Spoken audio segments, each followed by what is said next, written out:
Keep on talking your podcast. Hello? Anybody out there? I don't think they're listening. All right, guys, episode 7. Yeah, so we made it. How about that? We just started getting all of our technical issues worked out, and I decided to go with the Facebook Live on this one. So, yeah, we struggled a little bit with our new formatting there. So, but we were able to get a lot of that cleaned up and edit. Now, as far as content, crazy. It was awesome. We had Yonah back. He was our first episode, and now he's our first Facebook Live. So he's been here through a lot of these technical issues. Been really cool helping us grow this channel. Lots of thanks to him. I really appreciate everything he's done for me. Now, this time he brought in a couple fighters, Kestin and Michael. These young guys are ready. You talk about a lot of fun. They were a lot of fun. They tell us about their favorite fight stories, where they're going, their records, and how they do the after party. So it was a lot of fun. I appreciate those guys coming out and giving me their Friday evening. It was we had a great show. So before I go on, though, if you guys would, I really appreciate all your views, and it means a lot to me. But if you could jump over to our YouTube and subscribe, or if you are on Spotify, you can follow us there. That's going to help us tremendously to keep bringing you all these cool stories and interesting people. And I would actually appreciate it personally. I really enjoy this show, and it would help us grow. So if you could do that for me, that would be great. I can't tell you how much I would thank you for that. So without further ado, I give you Yonah, Kestin, and Michael from Bushido. Enjoy. We're live? Yes? Yes. Yonah, now help me with the names again, guys, because I know I messed it up like 5 times when you came in. I'm Kestin. Kestin. Yeah. Yes, sir. Yes, sir. Michael, I might be able to figure that out. And then we have Yonah. So this is our first live, and so I guess, Yonah, you're like the first on everything so far. You were the first episode. Man, it's an honor, man, Yeah. for real. It's really an honor, man, being on here with you, bro. I really do appreciate you doing it. This is a Friday night, and how old are you guys? Give me I'm 21. Man. 21. I'll be 25 in August. So I got a 21 and a 25-year-old giving me their Friday night. That's ridiculous. So. And Yonah, I know you've got family, so I really do appreciate you guys coming out. Yeah, anytime, brother. I hope that, are we on? Or can you see the show? Are we good to go? Yes, I do. I'm trying to make sure I got the chat going. Okay, just so those people out there that on the chat, we are about a 10, 15-second delay, but if you got some questions or anything like that, go ahead and shoot them to us, and we'll have Tristan shout those out to us. We might even give you an opportunity to call in. We got a cell phone over here. Tristan, you can put that up, can't you? Put that number up. What is the number? 270-508. You're going to need to put it on the computer, aren't you? I'm with the chat. 270. Yeah, you can put it on the screen there if you wanted to. 270-508-0507. You can call in with a question, and we'll get these guys cornered on them. So I wanted to start off. You had a show. Yes, sir. Yeah, I just had a show.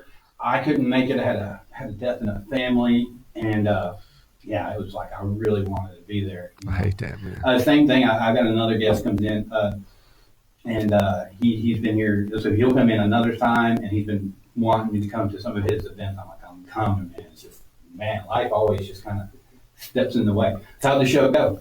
It went good. Yeah? Yeah. We had a really good crowd show up, and really good fights. Cool. Nobody got hurt too bad, so it was always a good thing. Right. You know, one of the fighters got his nose broke up pretty bad, but he's good now. He's had to go get it took care of. So. Right. Make sure you're switching, Tristan. I am. Yeah. So these guys fight at the last show? No, sir, but I'm looking to fight on the next one, though. Cool. Michael fought on the last show. I fought for the 135 state kickboxing title on the last show. Oh, really? So how long have you been training, Mike? Dude, I've been training since I was 14 years old. So, 15 years old maybe. That'll end at 14. So like 6 or 7 years now. Right. So did you start out as a kickboxer, or did you progress from like a traditional style? Or? Well, I mean, when I was a tiny kid, it almost doesn't count when you're like 5 years old and you train jiu-jitsu. Okay, at that point it's daycare. Yeah. But I trained. We talked a little bit that last time you were here. I trained jiu-jitsu for a minute when I was 5. So when I went to Yonah's in Bushido, when he opened up the Paducah school initially, I was going to be a jiu-jitsu guy. Okay. Then he made me fight kickboxing 3 months into training. So, Right. Yeah. Right. So you got a separate trainer there for kickboxing, or do you do that as well? No, I do all of it. You do everything, yeah. Yes. Have you ever had any other trainers there other than just you? It seemed like that one time you might have.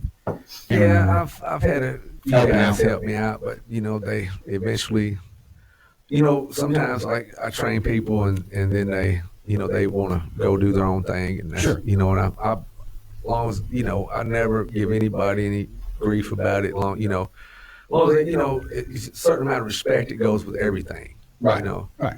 And like I had one student, he trained with me when we had a gym in Martin, Tennessee. His name was Jui Chang, and he's from Taiwan. And Jui left our gym and went to California and to San Diego to finish his college. He was at UTM Martin, and he transferred to San Diego. And he trained with some of the Gracies when he was out there. And he ended up going back to Taiwan, and he owns the biggest jiu-jitsu gym in the country of Taiwan now. Wow. So, I mean, people can take stuff they learned from me and some of the other good black belts, and take it and do whatever they want to do. Starfleet is in the house. Starfleet. All right. Well, maybe Captain Kirk's got a question for us or something. He's got a question for me. Yeah. Right. No problem.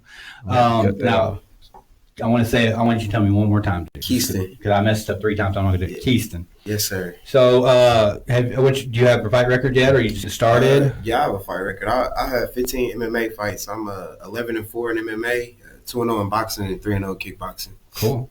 So all your training with Yonah, or have you been some other places before Yonah? Yonah got me started, man. I started training with Yonah in about 2021, and we just been rolling ever since, man. Yeah. Yeah. So did you have any prior experience at all before Yonah? I wrestled when I was a kid, like Right. in middle school and high school. I personally think that's one of the best places to start. I didn't start there. I didn't start with wrestling. I actually started in Taekwondo.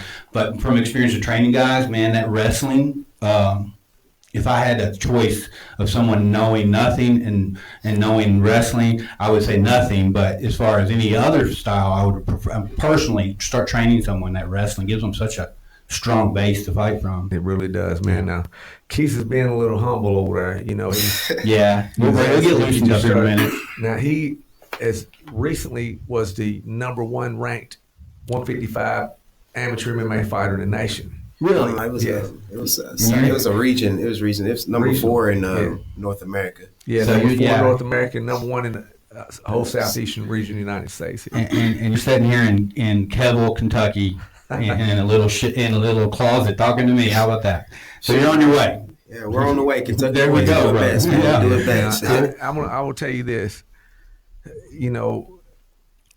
It's some things you have to do if you really want to make it in any sport, especially. Absolutely. But especially MMA.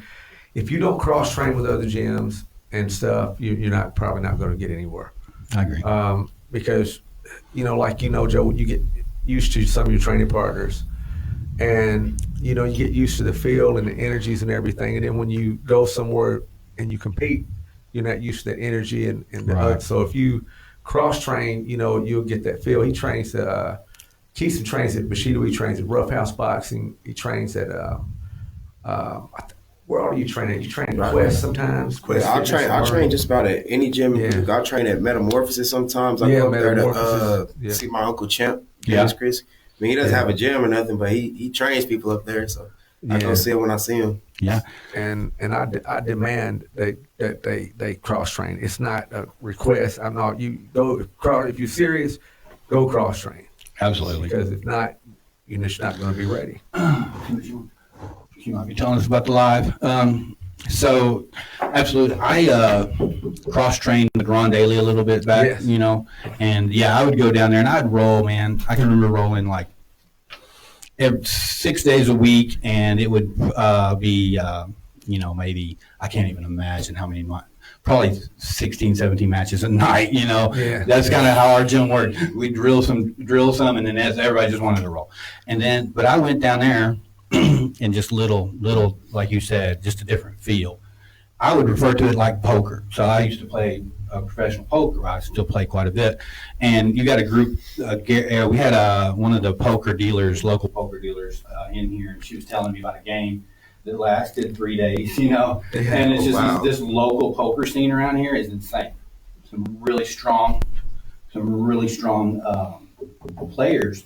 But what happens is we used to have a poker room over at Harrah's, and so all of us guys that would play poker all the time, we would be over there, and we'd play each other.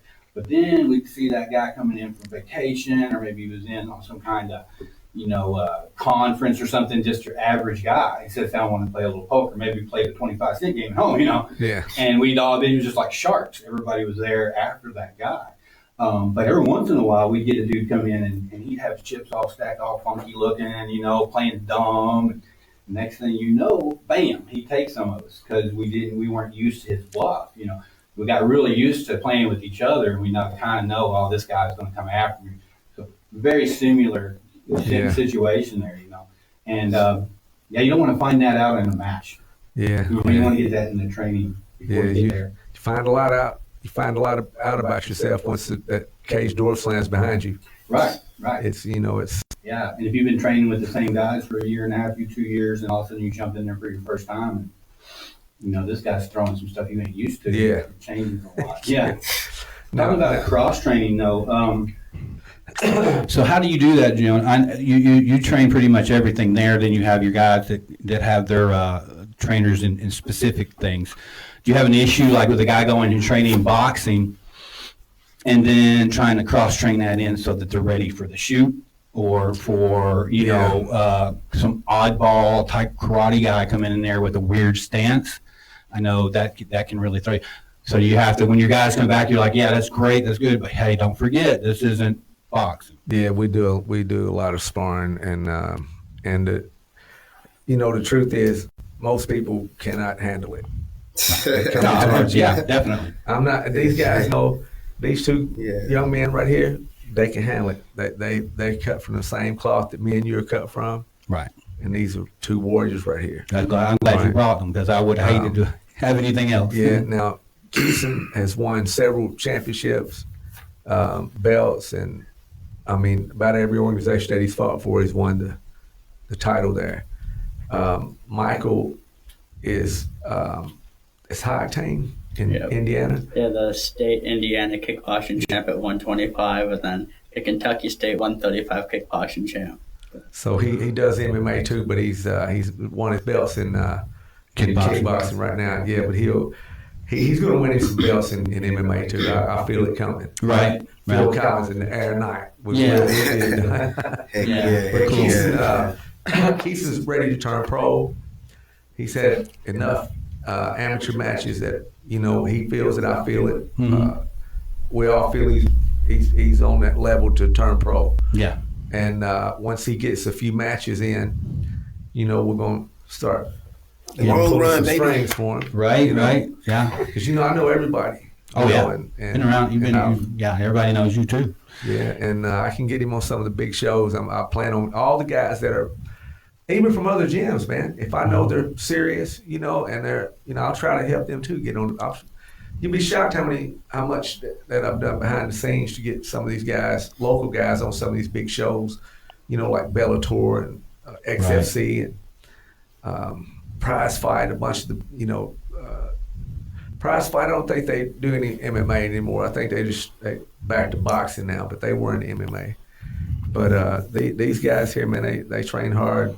They come in there, and like I said, most people, they can't take it. You'll see them in our gym for a little bit, and you'll notice we take a group picture. They're in the group picture, and then a little while later, you'll see them at another gym in a group picture, because they really can't take it over there because it's rough in there. And we're not trying to kill each other or anything, but man, it has to be a certain level of reality to it, right? Or it's not. You're not going to get anything out of it. Yeah. Yeah, that's where and for me, it was like, I can't even remember how many years of just 6 nights a week, training guys. Then any other way was boring to me. I love drilling. I love drills, and I like just over and over and over. But the sparring, that's where we ended up. And Every other day, dude, you black eyes, sore joints. Yeah, it was just part of the game, you know. And if you didn't, everybody's wondering what's up, you know. What is that old saying? You know, can you fight? And they're like, well, I don't know. Are you hurt or are you injured? You know, there's a difference, you know. And we were always freaking hurt. You know? We still say that in the gym now. Right. And we tell somebody, we get new people come in that aren't as tough as we are now. Yeah. You know, they get a leg kick and they fall down. I'm like, hey, are you hurt or are you injured? Oh, I'm hurting. Okay, get back up. Yeah. Time is still going. Don't stop it. Yeah, that's crazy.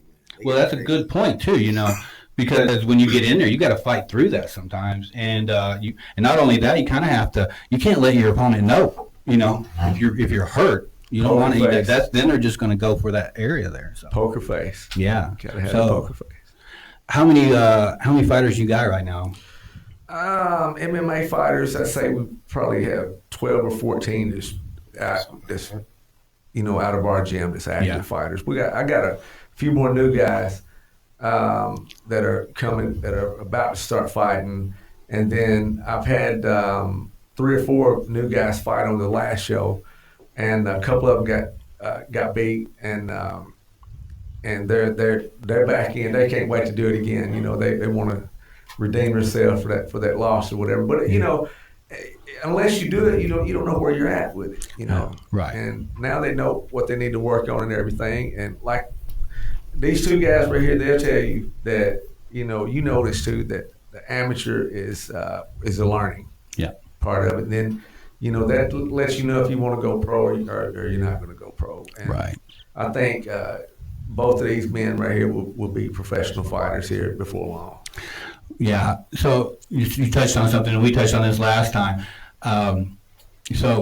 Talking about taking these guys pro and going to some big shows, I really hope the times have changed, because when I first started training guys, and honestly, you know this, you know, we both started training people. We were learning ourselves, you know, and got pretty damn good training people. After a while, you get good at it just from that experience.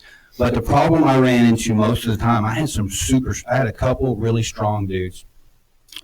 So in my opinion, I don't want to take up all the time here, but for me, I would get a guy, and like Kestin here, or either one of these guys, they would come in and probably have some really good natural talent. I mean, I'm looking at this guy, shook his hand, I'm like, yeah, I definitely don't want to get into, you know, a match with him tonight. We're just going to talk. But he's strong. So he's strong, he's got a good build, probably got some natural fighting instincts, right?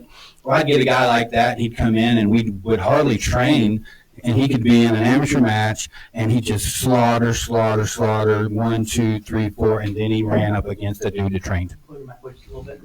Away Away from you, guys making it weird. Okay. So yeah, he would let me readjust here for Tristan.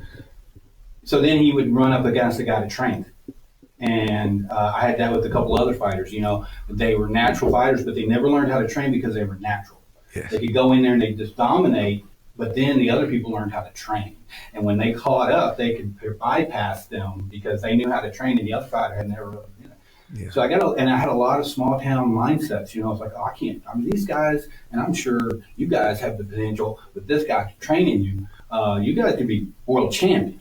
But you have to have that mindset. You got the moves, you got the body, you got the training, but you got to have that mindset, right? Mind is everything. If you don't think you can do it, you'll never do it. That's right. Yeah. So, So how do you deal with that? Has that changed? Are you starting to see some guys that says "let's go," or you still have that small mindset sometimes? Yeah, but once they train with me for a while, they lose that small town mindset because they know I talk to them a lot about, you know, especially when I was younger. You know, you're from a small town, now you're going to fight somebody from Memphis or Nashville or Louisville or somewhere in some big town, you know, and oh man, they're from so-and-so, you know, and it don't matter where they're from, man. They're, you know, you just have to believe in yourself, you know, and once they really get to that self-belief down, it's no stopping them then. They can take it as far as they want to then. That's the most important part of it is your mentality. You know, if it was physical, I would have never been good because I didn't never have like a big buff body to do it with, you know. But I did have was a good mind, and that made my body come right on along, and then my body did what I wanted it to because I had the mindset to do it. And I'm hard-headed, and I hope that's rubbing off. And I know it has. It's rubbed off on these guys right here. These two young men here, they listen, and they're willing to learn. And as long as they do that, it's nothing can stop them but themselves. Right. Yeah, I agree with you there. I came into it too, and I was always fighting on the low end of a weight class. So the dudes were always bigger than me, always stronger, so it was just technique. I did learn quickly though, because I was a heavier weight, that fighting off my back would throw them guys, because they thought when somebody's on their back, they could dominate. So that was a trick that I picked up. But and then I always tell people, I said, the one move I never learned was that happened. I should have. Yeah. I wish somebody would have taught it to me, especially in the mornings now when I try to get out of bed. But that was a tough one for me, just that tough mindset, Rocky Balboa kind of stuff. Yeah. Now, Michael and Kestin both are really good on the ground now. I mean, like we was talking earlier, like Kestin already had the wrestling background. So what I do, I never have anybody just start over from scratch. Whatever they can do, if it's something naturally good they do, I'll build off of it. And so he already had a good wrestling base. So once I started teaching him how to blend the jiu-jitsu in with it, he started winning his matches by submission then. The one time we were in, I think we were in Jackson, and Champ was in the corner with us.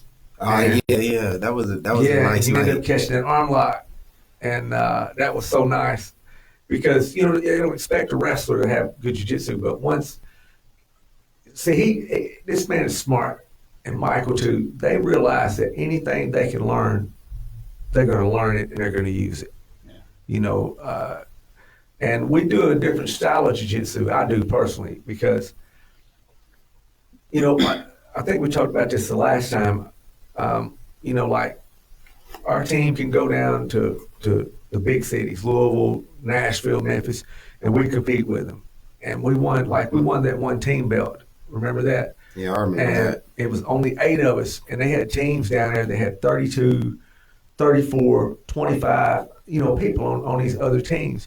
And we ended up winning the team belt, and we only had 8 people because we won all the goals that day. But we hardly ever go compete in jiu-jitsu tournaments, but every now and then we do, just so we can remind everybody, we got jiu-jitsu too, but our jiu-jitsu is more combat jiu-jitsu. It's more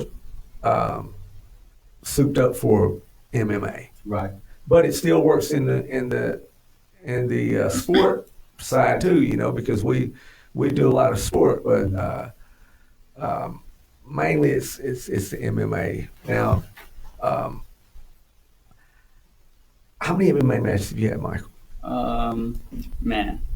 How many matches total have you had? Yeah, what's your record right I've now? had 15 fights total. Okay. And I don't know what's MMA and what's kickboxing anymore. What about you, Keith? How many have you had total? MMA fights? All together, boxing, kickboxing, everything. Something north of 20.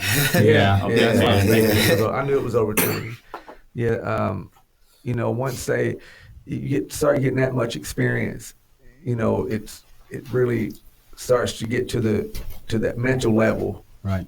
that we was talking about earlier. You want to get to that mental level. Right. So the object is to get to the level mentally where you don't have to think about it, where it just happens. You just do it. Your body just reacts to it. And I told these guys, once you get up close to purple belt, that will happen for you, and it's happening for both of them now. Mm-hmm. They don't really have to even think about a lot of it. It's just happening for them now. Sometimes I have to wake back up in the middle of training. I'll be sitting there having a conversation with Yonah, and I'm like, oh man, I got this white belt and a triangle and a knee bar and a fist lock at the same time. Yeah, you're starting to really transition when you start doing that. We were talking a little bit about Bruce out and just different things, and that was one of the things, the mind guiding the body without thought. That's right. And that's what I used to tell my kids and stuff. I would be like, so you don't have to think about when a fly lands on your nose. You don't have to think lift left hand, squat nose. It's a reaction. And if you're fighting and you've not trained, you're going to react. It might be like, well, you're going to react. So what you're doing, like you said, Yonah, train and that repetition puts that in that subconscious. So it's just the same as breathing. That's it's just a natural reaction to how you do things. So, So Michael, you said you've done MMA and What's your strength? Where do you find your strength at? Surprisingly, for someone with 2 kickboxing belts, I'm a way better jiu-jitsu practitioner than I am kickboxing. I think kickboxing, I'm a small dude, it's very obvious, so it doesn't matter as much in kickboxing if somebody's bigger than you, because, the chin's still the same strength and they can still take a liver shot about the same. Yeah. MMA is a little bit more difficult for me, man, because, I don't cut a bunch of weight to fight. I'll be fighting some dude that cuts from 160, and then he, takes me down to the mat, and we start grappling for the whole time. It's just, I don't know, kickboxing's different. Kickboxing's fun, so I like competing in kickboxing more. But when I'm actually in the gym training, there's something special about jiu-jitsu. The flow of it is beautiful. I agree with you there 100%. And having that strength in kickboxing and then cross-training over into the jiu-jitsu gives you that option. Because none of us are the best of at any one thing. And, you got your strong kickboxing. Next thing you know, you got a dude that stings you about 3 times. And you're like, hey, maybe we should go to the ground with this. And you have that option. Not having those options makes a difference there. So I competed in jiu-jitsu tournaments before I did kickboxing when I was 16 years old. And the only reason I started with that is because I wasn't old enough to fight MMA. And then I'd go do jiu-jitsu tournaments, and every tournament I've ever done, I got like gold or silver. Yeah. So I've always been comfortable on the ground. I love jiu-jitsu. And Yonah was talking about combat jiu-jitsu more, and that's another cross train that you have to be able to do. You have to be able. You could be super strong with takedowns and things along that line. But if you're not able to pull that off or getting slammed in the face, that changes a lot. That's the problem with jiu-jitsu tournaments anyway. When Yonah was saying, we have 8 dudes come in and win these team belts against guys with 30 people, it's because those 30 people do sport jiu-jitsu. So when you take an MMA mentality, and granted you can't spike someone from above their head in a jiu-jitsu tournament, you're going to get a good old disqualification. But when you have that competitive mindset from MMA and kickboxing, and a gym like us where half of what we do is drilling and then the other half is the face punching. There's some gyms that have 1 sparring night a week, so we can have a tenth of the people. We always beat those guys. Yeah, right. So the 1 sparring, you're there. That's why you're there. It's what you're trying. All the drills are teach you how to do the sparring there.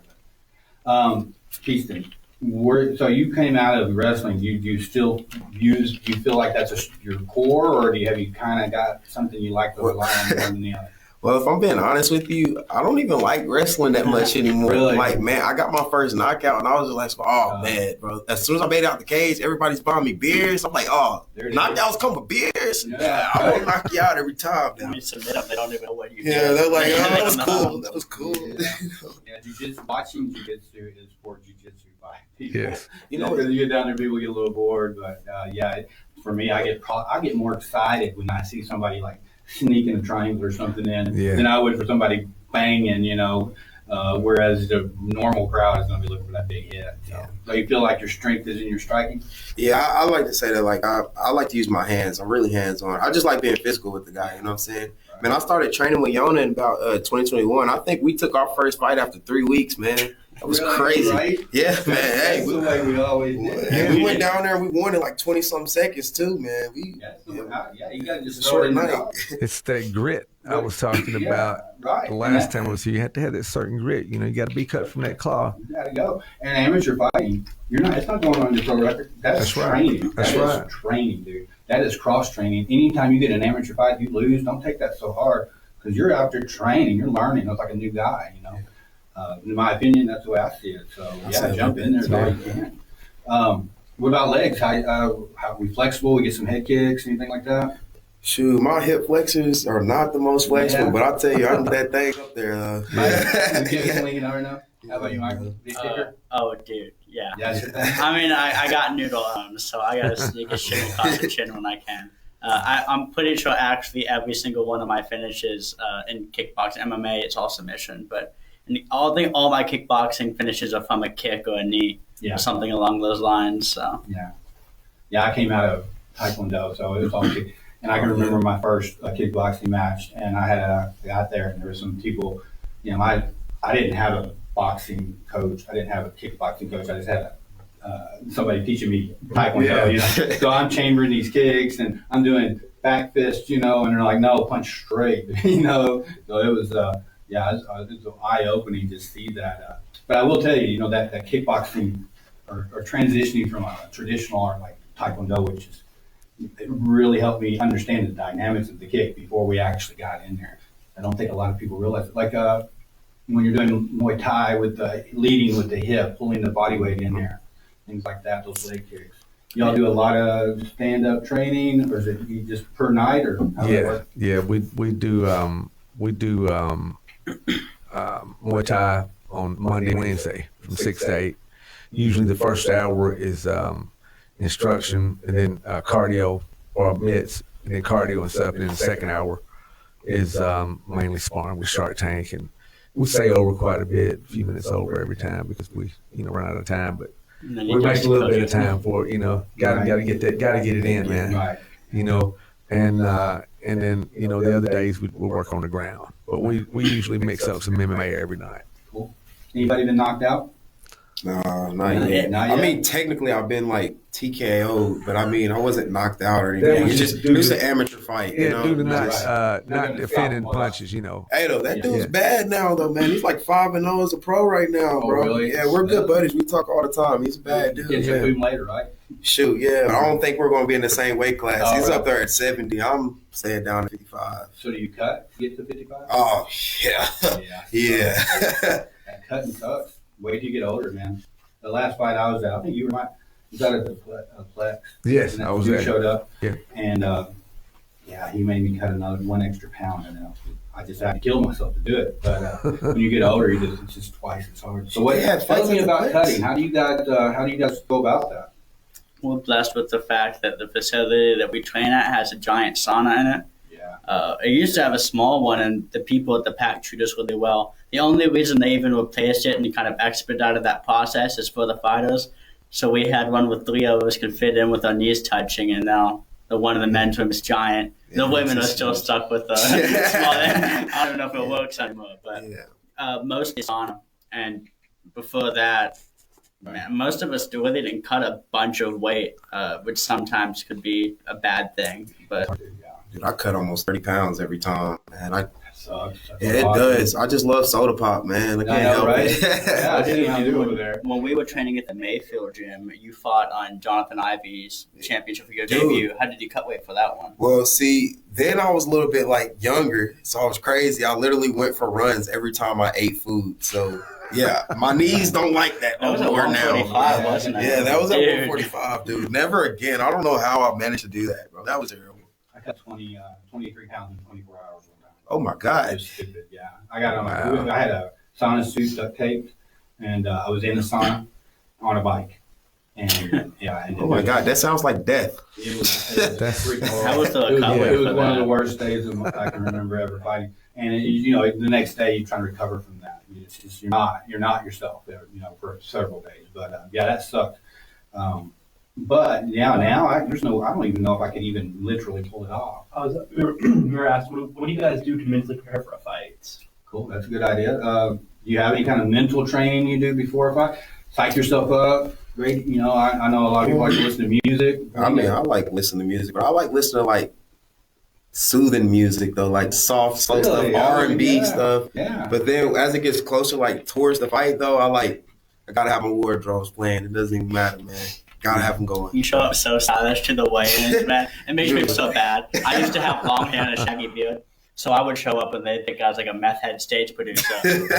Houston shows up in a suit and a tie, 45 minutes late to his own weigh-in with a comb in his hair.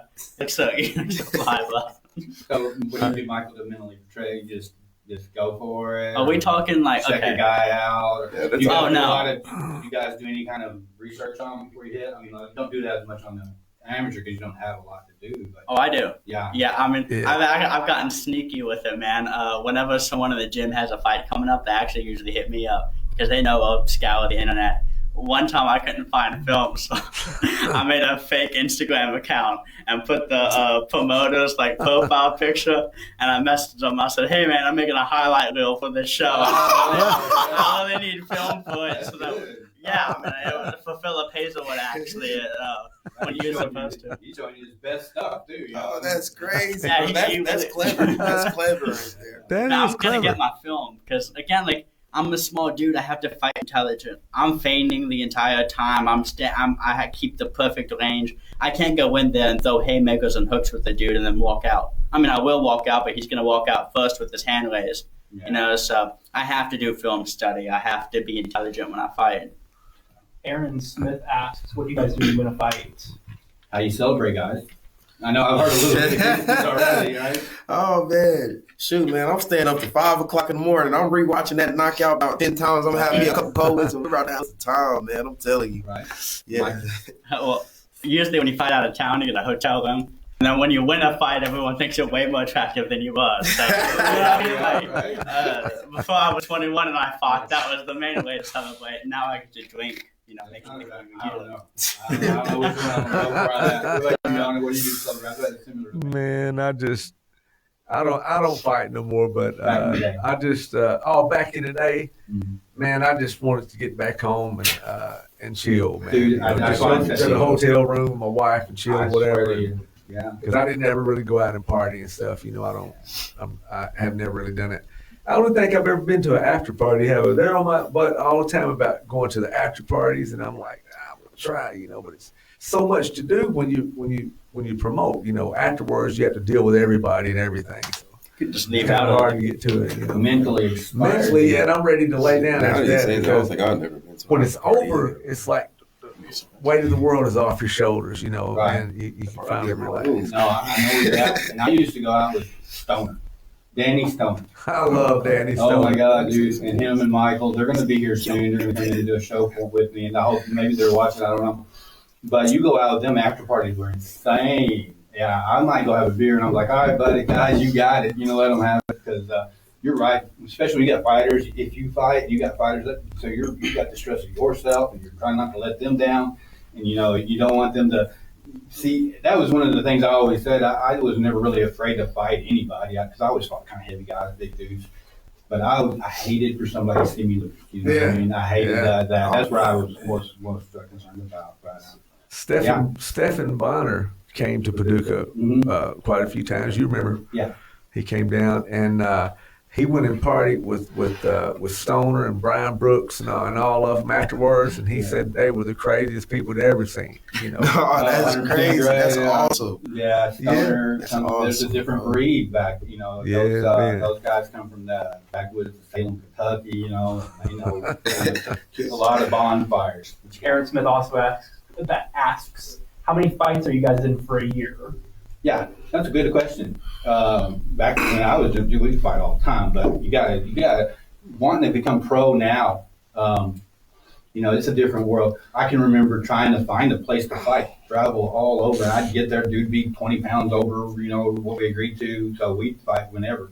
But you guys got to be a little more careful because you got a huge amount of competition out there, so you got to stay healthy and strong.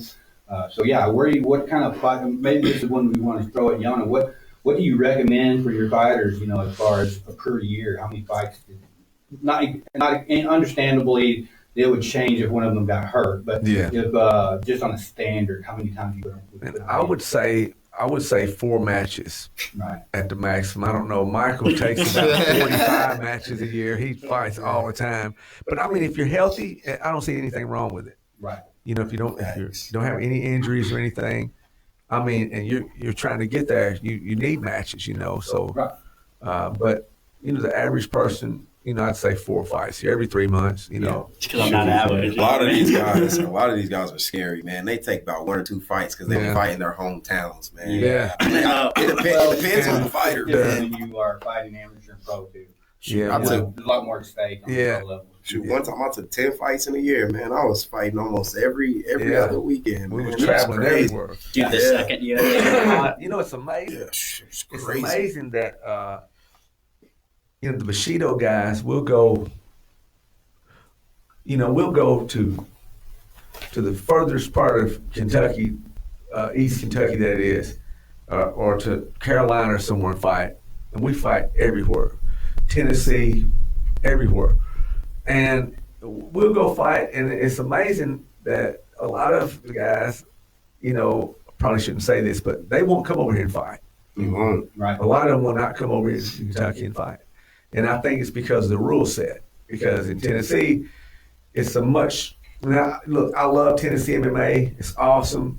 I've done a load of shows over there, and I know a lot of people that does them, and I'm involved with it a lot. But the rules are a whole lot more softer in Tennessee because you can't knee to the face as an amateur. You can't do any type of twisting submission. You cannot do the twister. You can't you can't do a heel hook. And it's just a whole lot. You can't. In certain ways, you can't slam them.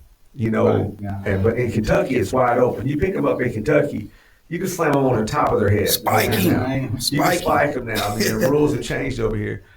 And my question is this: why wouldn't you want to fight as close to the UFC rules as possible? Why wouldn't you want to fight that?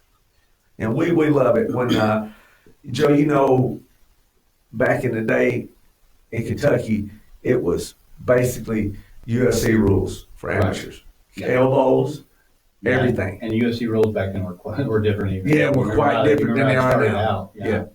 And we wanted to fight in Kentucky, and we wanted to fight in Mississippi because of the rules, because the elbows to the face and stuff, head and everything, man. All the heel hooks are legal, all leg locks, and we just wanted to fight like that, Why not fight closest to the? Sure. If you want to get to UFC, why not fight in something that's close to that rule set? I feel like some of these people just don't want to turn into UFC fighters anymore. I guess back in the day, that was where you went. You fought, you became a UFC fighter, and you were good. I think a lot of these amateurs now are chasing the fact that they think being an amateur is being at the top echelon of life.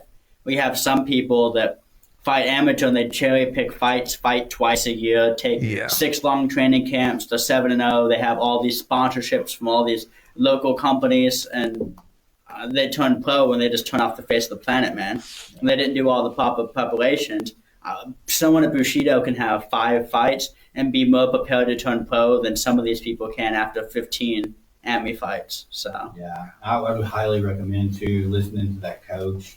People, because a lot of times you'll want to push it. You want to be, I'm ready. Maybe you need 1 or 2 more. Maybe you haven't hit that which is really trained for you. What you got, Tristan? Mackenzie asks, are fights year round, or is it like you have a season for it? Right. Year round. Well, yeah, they're year round. I will say this before I pass this on.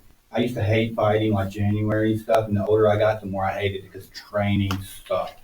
When it's cold outside, you just run. I mean, even after you come in, you're inside where it's warm, you get warm. For me, I hated winter fights. Joints and everything was tightened up. Oh, me too. Yeah, year round, right, Yonah? Yes, unfortunately, there is no off season for MMA. We do it year round. Right. Because you create your own off season. Yeah. Right. You can fight whenever you want to. So if you need a break, take a break. Yeah, I think though when you get into that pro level, you're not only fighting to win. You're not just going out there finding a way to beat a dude. You got to make it somewhat entertaining. That's right. You got to have something for the promoters, to look out for you. And if you give too much time, they forget about you. So my feeling on promoters is skewed because I'm not a fan of a lot of promoters. And I'm not saying that about, I know you promote, and I feel I know how you do it, but we were talking before about how people promoters will throw people under the bus. Yeah, they will. Fighters have, and you got to have a good coach with that. Back when I started, we didn't know who. I mean, every fight you got introduced to a promoter. You didn't know who that dude was. These guys were just throwing them up. But now, you can, like you said, Mike, you can research these guys, your fighters, but also research that promoter, and don't trust anything a promoter says. Man, I've had a couple. Go ahead. That goes for me too. We got time. Go ahead. That goes for me too. Well, there's a couple promoters, man. They're so obviously in it for the money now. I'll name drop it because let's not do that. Okay. Well, there's a promotion recently. We have a dude that's 1-2. And he's pretty decent, but he had 1 win, 2 losses, and they offered him a guy that was 7-0. They offered him a guy that was 11-1 or something, and it was all people that trains out of their gym's promotion because they just when it comes do it over there. We're talking about how amateurs have kind of watered down the sport a little bit. They don't have that old school mentality of anybody, anywhere, any weight class. They all want these easy wins. Now the promoters are tied in with it. Promoters take fighters that they really want to win and that they really want to boost up, and they give them easy fights and easy paychecks. So I blame Tapology for that, man. He's got these guys Googling it up. They're like, man, if I can string together a couple wins, it doesn't matter who it's against. It'll look good on me. My numbers will go up, man. And that's why these guys, when they go pro, they don't mean nothing. They don't make it that far. What you got? Don was asking if what's the most embarrassing moment you guys had during fights? Man. Oh, wait. All right. Can I start first? Go. Yeah, we all want you to start. Okay. So the most embarrassing was I did a kickboxing match a few years back. I was almost 50 years old anyway. Don't tell nobody. I was 19, but I'm joking. All right. But the guy we were there, and man, he kicked me with a low blow. And it was so hard that I stayed down for 4.5 minutes. Ooh-wee. 4.5 minutes. I thought it busted my cup in half. Oh. It was that hard. It zapped all my cardio, everything, man. And then I got back up, and we started up again, and then it did it again, and they stopped the match. But that was probably my most embarrassing moment, other than having a snot rocket one time. You know, you got to get rid of that snot rocket. Yeah, that's probably my most embarrassing moment, getting kicked with the low blow. Man, yeah, that's the tough one. It's awful. People don't know. Yeah, and you get used to it after a while, especially kickboxing. At the kickboxing, because that's my first 10 fights was kickboxing. Yeah, you get kind of used to locking legs and that one leg sliding down. So, but it does. It takes everything out. You didn't get sick. What you got, Michael? Man, I'm notorious with local promoters for having a very bad habit while I fight. All right. Yonah makes fun of me for it all the time too. I readjust my cup a lot. Michael Jackson. That's Michael Jackson, man. Yeah, I'm hitting the moon, right? Dude. But it's not adjusting someone else's cup. It's not embarrassing while I fight. But every time I go back and watch filming the fight, that's all they talk about, man. One time I submitted a jiu-jitsu brown belt in 2.5 minutes, and you know what they were saying after the fight? Nothing about the submission, I'll tell you that. Right. They're like, man, we need to get him a custom cup fitted.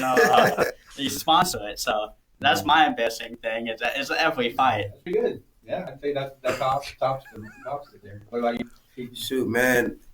I don't know if I would necessarily call it embarrassing, but I'd say like the biggest learning curve I've ever had. Because like, man, at first, like I say, I was probably about like 5 or 6 fights in, and I was tearing everybody a new one, man. So I'm like, man, we talked about it though, man. Yonah was like, man, this guy, this is a real fighter right here. I'm like, he's a real fighter. I'm a real fighter. Yeah, right. So I went down there to see him, man. I'm like 22 years old. This is my first time seeing how real it gets. I'm looking across the cage. I'm like, oh my God, they're finna lock me in here with this guy. And nobody's finna let me out. Man, that was an embarrassing night, man. That dude turned me every which way but loose, boy. That was a crazy night, dude. Right. I threw up for about 10 minutes after that fight outside in the road, man. That's crazy. That's really kind of, that's one of the fights you really need. The dude that can go back to the gym and get ready for the next fight. I was training that Monday. That never happened again. I was never scared of anybody I've ever went out there and fight. I just told myself, if I'm going to be scared before I go out there and fight, at least punch him first. Yeah. So if I'm scared, well, there's no filling out process. So if you ever watching me fight and there's no fill out and I just swung, I was scared for a second. Right. But I ain't no more. Right.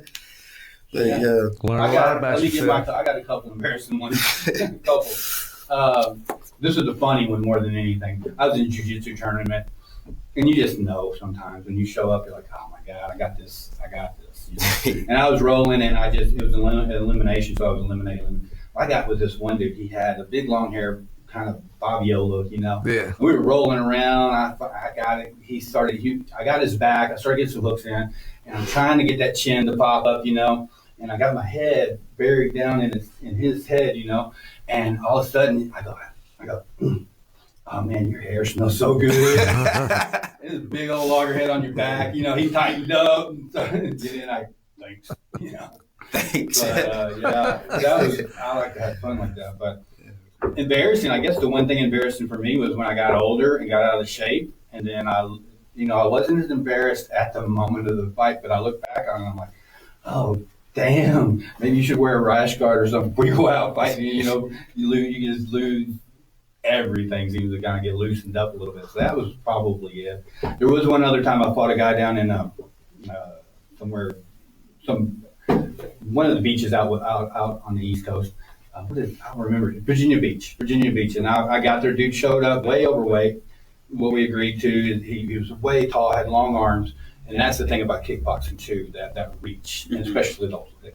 I could kick the guy, he could still reach me with his hand. That's kind of where I was at. Oh, man, It went to the end. I won because I got back. I don't know about the kickboxing, but you had to get a certain amount of kicks in before you lose points. So I won by points. I can remember walking through the crowd and everybody's looking. Nobody was like cheering or like, good job. They were just looking at me like, what the?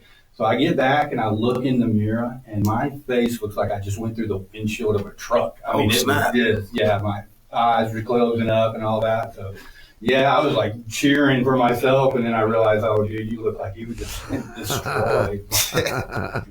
Shelby asks, how many matches have each of you won? If this is the Shelby I think it is, I won all of them. Yeah, that's a good question. So I think what would be a way to answer this is, what's your ratio on the mat? Now that means your pro fights, your amateur fights, your training nightly. Are you on a nightly basis, like when you're just training with your guy, how many matches do you spar a night, and how many do you think you pull off? Well, honestly, I like to say I'm undefeated because I've never taken a loss. I've only learned lessons, and I improved from them. But yeah, man. Yeah, cool. Yeah. How many matches just matches on a training night do you guys do? Oh, you mean like rounds?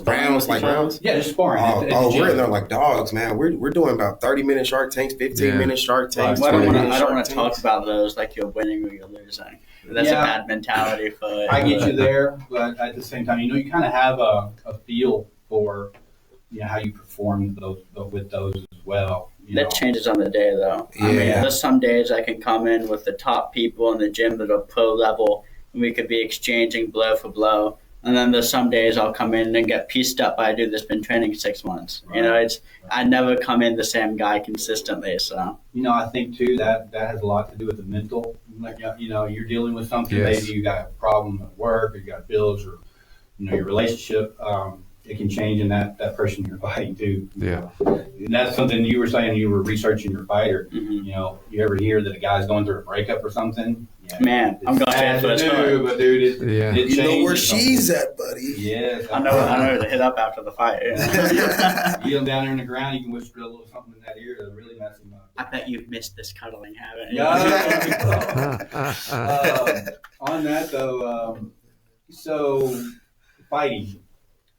A lot of young guys get hit.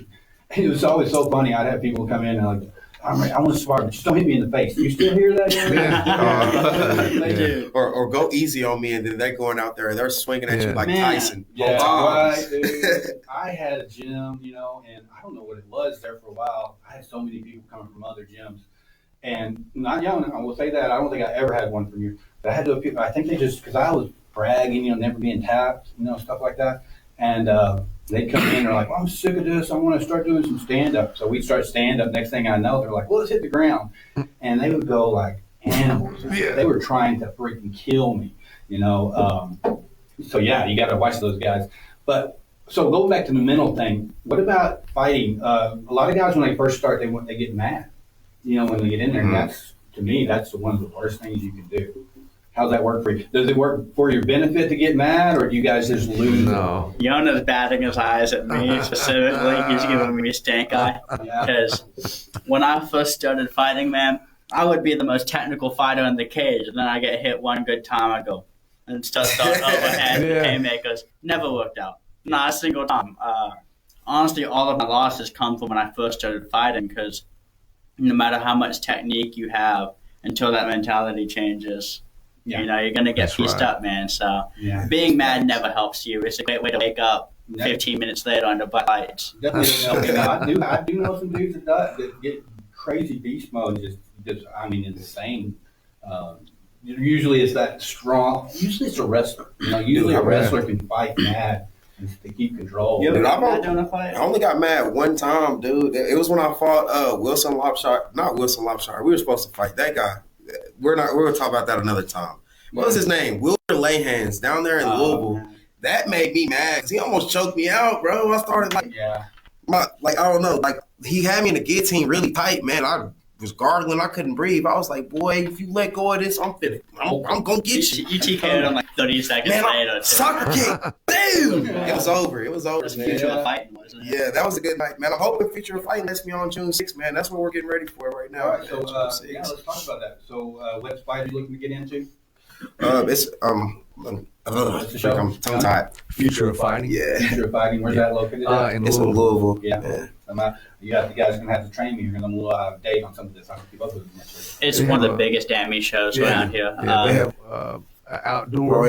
Yeah, it's supposed to be. Yeah, for First Street Live, man. Man, I'm supposed to find out tonight. You know, I'm waiting on them to get back with my manager, and like we already said it's a go for us. We're just waiting to see if it's a go for them or not. Yeah. And if it is, we're gonna beat us a guy up in Louisville. But if it's not, then we're gonna do it in Yonah's. Definitely one Yeah. of the biggest proving grounds in the AMI scene, and they have a lot of good both fighters. Not to name up celebrity fighters, but they have Sam Alvey as a commentator. So Right. Sam Alvey got to watch me get beat up cage side one time. I high fived him through the chain link fence, man. So it's a really good run promotion. What you got? Antonio asked, "Do you guys do real food and protein, or do you guys do the powder and pill protein?" That's a good question because that part of the fight game has really evolved over the years. Back in the day, you know, we would grab a cheeseburger on the way to the fight. Yeah. Yeah. You know, and then when we were done, grab Yeah. a milkshake and all that, and you can see what that did to you. You know, that has become a science part of the fight game, is being able to build that machine. Yonah, you guys, Yeah. you do a lot on the diet? Man, I'll be honest with you. My wife cooked for me every time I fought. My wife cooked for me, and she just cooked basic stuff for me: beans and cornbread, Right. beef, chicken. I mean, she would bake the chicken for me, and she knew how to cook more healthy when I was in, my fight camps and stuff. And the only thing I did different was slack back on my food because I'm like, I did it like this. After a couple of times I tried to, like lose it the week of the fight or whatever, a lot of the weight, man, it didn't work for me. So I started about a month out every time. And by the time Monday of fight week came, I was already on weight and I felt great. I didn't have to suffer trying to lose anything for the weigh-ins. But one downfall about that is this. You know how when you lose a lot of weight off and then after you weigh in, you go eat and everything, you gain, Yeah. a lot of them gain 15 pounds or more back. I only gained maybe 1 or 2 pounds back. Yeah. So fight day, I still look almost exactly like I did for the weigh-ins, body-wise, because I didn't put a lot of weight back on because I didn't have to lose a lot off fast. Yeah. And I try to get all these guys to do that, to start early, because wouldn't it be great to go fight if you feel normal? Yeah. Yeah. Right. I think the game's changed a little bit, though. The game Since has changed a little five. bit, but Heck yeah. still the weight cut can Yeah, the be weight done early, and so you feel great when you fight. Oh yeah. Guys are really pushing that weight cut too, getting down there 2 or 3 divisions under where they walk around. Yeah. I always did a pretty good weight cut, but I would go down to light heavy, and I hated it. I hated light heavy. It sucks. Right? It's just the dudes. They're all tall. They're all long reach, and they're all freaking strong. Yeah. And there's a difference between a light heavy punch and a heavyweight punch. Yes. I'd much rather have a heavyweight punch. Really? Shoot, Dude, them yeah. guys hit. It's like Yeah, but slinging their arms, they're bricks. so big and they're so soft that it's slow. Where that light heavyweight dude's got the weight behind it, plus he's got the snapping punch. I don't know. Maybe I'm off. I'm gonna have to For visit me, Sam to for me, change I his fought plans. both divisions, and I'd take a big dude over a little dude or a smaller guy any day. But I was always on the low end of heavy. and that's why I had to learn how to fight off my back, which really played for me because I learned to fight off my back really good. And, and then as kickboxing, I had short legs, got a long body. I done well, but I could have, my body style wasn't. But when I started fighting off my back, and then I talked to Yonah a little bit last time about doing some third planet or 10th planet stuff. 10th planet, yeah. Man, I started doing that back when nobody knew really what was going on, and I was tapping everybody with that stuff because they just didn't see it coming. Especially the big guys, because those big guys, it was always just beat the crap out of each other. But diet wise, I didn't do right. I could cut weight, but I didn't do what I need. You guys, so when you're doing your PT, your physical training, are you watching your diets, trying to build muscle, watching your proteins, or are you just hammering down Big Macs?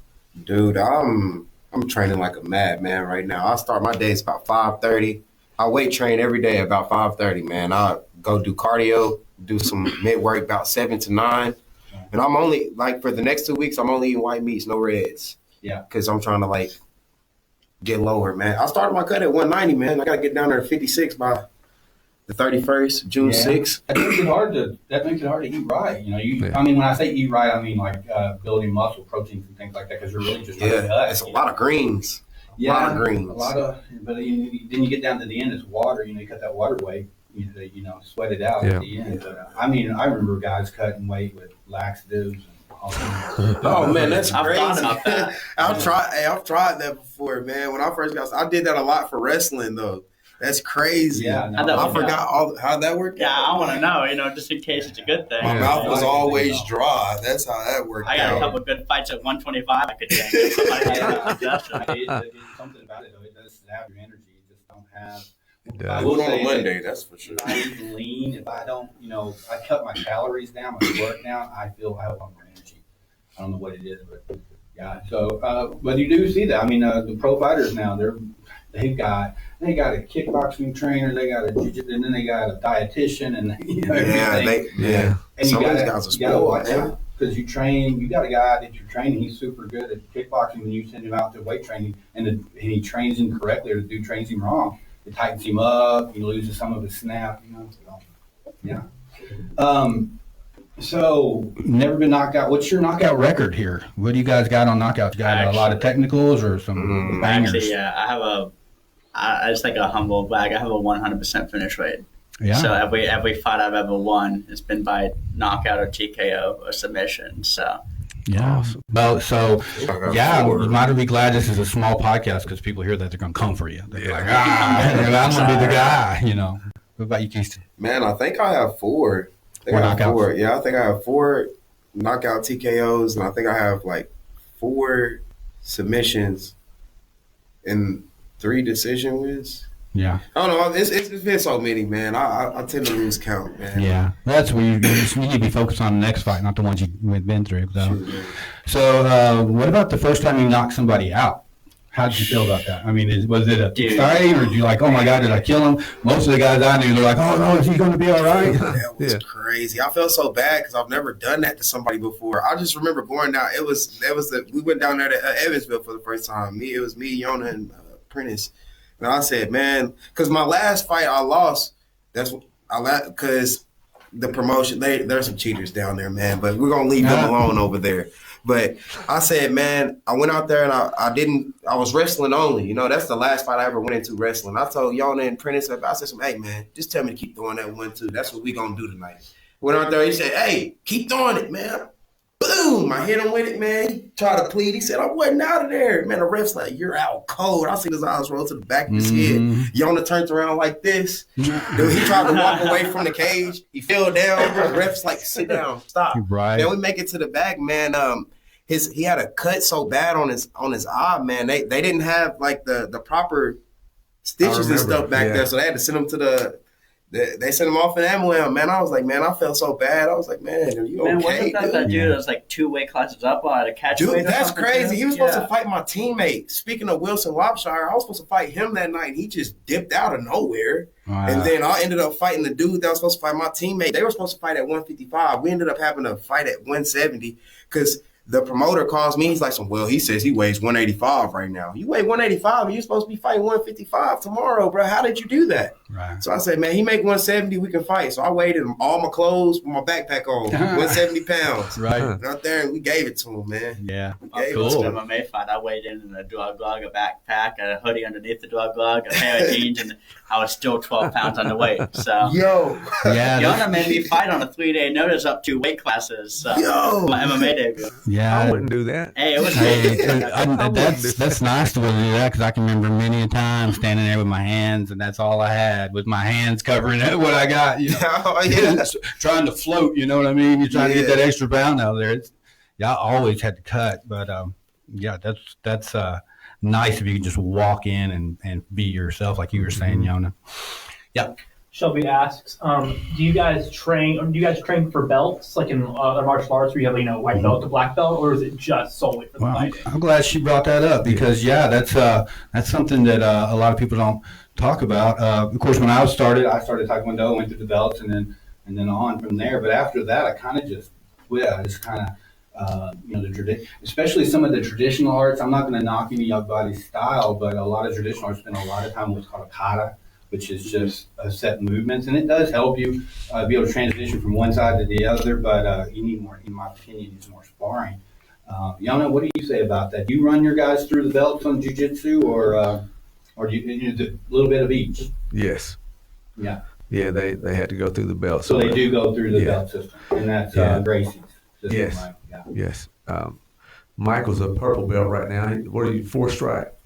3 stripe? I think I'm a 3 stripe. I keep on skipping 3 out on stripe promotion purple day. belt. And Kestin is a blue belt. Yeah. He hasn't came to jiu-jitsu lately. He's Get back into Cross training. he's cross trained a lot and work and stuff too. I understand all that, but they all go through those belts, man, because it's like this. Well, if you after you get done fighting and you decide you want to teach, well, guess what? If you didn't take those classes, you have no accolades. You have no achievement there to say, well, hey, look, I'm a black belt in jiu-jitsu. I'm a black belt in this or that. You really have nothing. Yeah. So It's hard to give credential. yeah. To say, I get that. So that's cool. So gi no gi though, you do some both of those, I'm sure. We don't have a belt system for no gi, but we're just. But I'm saying you do. Yes, okay. yeah. Oh, yeah, we do a load of gi and no gi. So in the gi training, do you do a lot of the gi techniques, like the gi chokes and stuff like that, using the Yeah, pretty most much have definitely. to, right? Yeah. But the thing about it is, gi and no gi, most of the time, other than the actual chokes, the difference in it is your grips. Like if you go in the collar on this one, with the gi, without the gi, I'm going to grab the back of the neck. Right. If I grab the sleeve here, I'll end up grabbing the wrist instead. It's just your grips. Some of the, like I said, we're geared up mainly for MMA, for combat jiu-jitsu. Right. And it's a big difference. And I think, like we talked about the last time, some of the other trainers around, they can't differentiate that, and it shows when their fighters get in there. Yeah. That they, Yeah. We've seen that in the evolution of UFC when Hoist came in and was destroying these dudes, and everybody's like, oh, I got to learn that, because back then you had the traditional karate guys, Bob Wall and Chuck and all those guys, super good at what they did, but they had no cross train. And so then you got guys coming in there training in jiu-jitsu and stuff, and they were getting killed. But in my opinion, too, then you started seeing that, like we talked about last time, the ground and pound guys come in, defending the takedown and not really going for submission, but really going for the knockout. And you did see the jiu-jitsu guys kind of weighing on that. And it's funny because they're the ones that kind of changed the outlook of, the majority of people thinking about martial arts back then, they were just karate, breaking boards and stuff. But and then when it took them a while to kind of catch on to that. Who am I trying to think of? He's a farm boy, guy who was in the bad wreck. Matt Hughes. I think he was one of the first ones I've seen really kind of dominate, that area there. So you guys train much on the ground and pound, or how do you train that? It's hard. It's a hard one to know. I mean, so you're getting a guy on the ground and you're trying to strike. it's a lot different when you're taking full blows. You know what I mean? You can get away. So here's how we do a lot of it, okay? So you don't want to get in a bad spot when you're in there, but what happens if you do? What happens if you do? You know, so what we do, let's say it's Kestin's turn to do his Shark Tank, okay? So we'll start with him in a turtle, with Michael on his back with the hooks in, over and under, and go. Right. You know, put him in a bad spot, and we'll do that the entire time. We might switch positions, you know, but that's how you have to do it. Don't lie to him. We never switch. It's always bad spot the whole time. Yeah, and as soon as you get up and you get free, it's over. Get back down. Get back down. Get back in that bad spot. I think it's personal sometimes. Yeah, it is. But if they, you know it. But if they if Kestin has Michael off of his back in 15 seconds, we don't keep going. We're gonna put it right back on his back again. Right. So you know you get to real practice of getting them off your back and defending those punches and stuff. You know, we make pretty good contact too when we on the ground fight. Right. Yeah, you got to, or you're not ready. Got one, Tristan? Oh, we got two actually. First thing Antonio asks, what technique and style do you guys prefer? From what country? Okay. And guys, we kind of have to also keep things in mind because like we were just talking, you know, and we were talking about ground and pound. You're talking about different techniques on the ground. Yes. A lot of people don't know, so we have to kind of explain some of that. So I can assure you, I kind of feel like Brazilian Jiu-Jitsu is going to be one of your favorites. Yes. Yeah. And Muay Thai. Muay Thai, yeah. I think that's one. A little bit, and judo and wrestling too, because the Muay Thai is going to cover all your stand up, you know. Right. Then the wrestling is going to cover your takedowns and your takedown defense. Right. And then judo is definitely going to cover your takedowns and some of your takedown defense. And then you have to have something on the ground. And we use jiu-jitsu, but also we teach wrestling and not only that, man, we had to teach the catch wrestling in with it too, because catch wrestling is way more vicious than regular Brazilian jiu-jitsu is. Yeah. The catch wrestling is just completely awesome. And when I show like a wrist lock, I mean let's say Americana, okay, you know, you trap the arm and you kind of paint the back of the hand down the mat while you're raising the elbow. Right. Well, in catch wrestling, you don't worry about that at first. What you do immediately is jerk the elbow to the rib cage for them, and usually they tap immediately. Mm-hmm. And if you do have to pull up, you don't have to pull up very hard to make them tap, because that technique is way more vicious than that straight L position. Yeah. That was one thing I always said: pull that arm down, pull that elbow in closer, and also get more into the shoulder. You know, instead out there on the outer edge, get up to the shoulder. Well, if the shoulder is extended from the Americana in the first place, there's going to bleed and roll every single time. Yeah. So you have to do it the catch wrestling way. You put all your weight in the hip with the elbow, they're not going to roll out of it. They're going to tap. So what, Kestin, you say you like boxing. Do you have any other specific style you really lean toward, you like? Or Shoot, my style, I created it. It's called style wrestling. I learned that downtown Purdue. Yeah. With my cousin. Style wrestling, man. It doesn't really have a right or wrong way to do it, man. You just rough them up real good, man. Give them bruising for bruising. That system right there has shown it. You know, a guy who takes a little bit of here, a little bit of here, and takes a little bit of street knowledge into a match, it makes a difference. The grittiness. Yeah. Yes, sir. That is a huge difference, though. And something about Bushido, too, I don't want to say we get hoodlums, but we get a lot of people that grew up rough. Whoa, bro. We get a lot of people that grew up rough and got into street fights and had problems when they were kids and teenagers, Kestin and myself included. It's a fact. I think that's one of the reasons we do so well. It's because MMA has become so popular that a kid with a trust fund that's in a comfy couch with his 52-inch plasma TV wants to be an MMA fighter.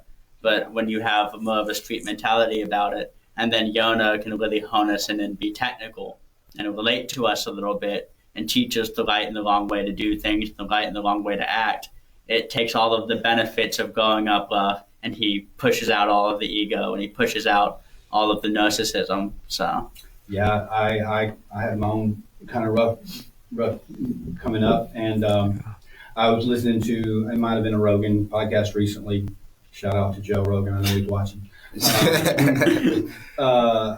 knew Kestin and Michael. Yeah, I think that might have been, you know? the word got out. That's what it is. But they were talking about, the really vicious fighters, the UFC, and even some of the wrestlers, generally come from something that's, a struggle. So they know how to struggle.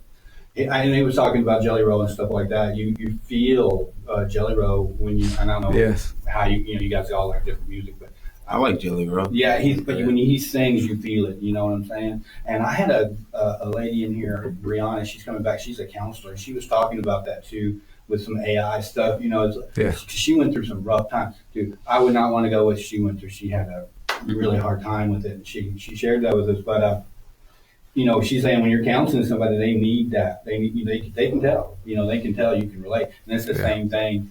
You got that in you, that fight in you. You got something to prove almost, Yeah. And you just need somebody though that can hone that in and say and it's not something you got to just cut off. You got to say, hey, let's take all that right there and let's put it over here and let's make something out of it. Yes.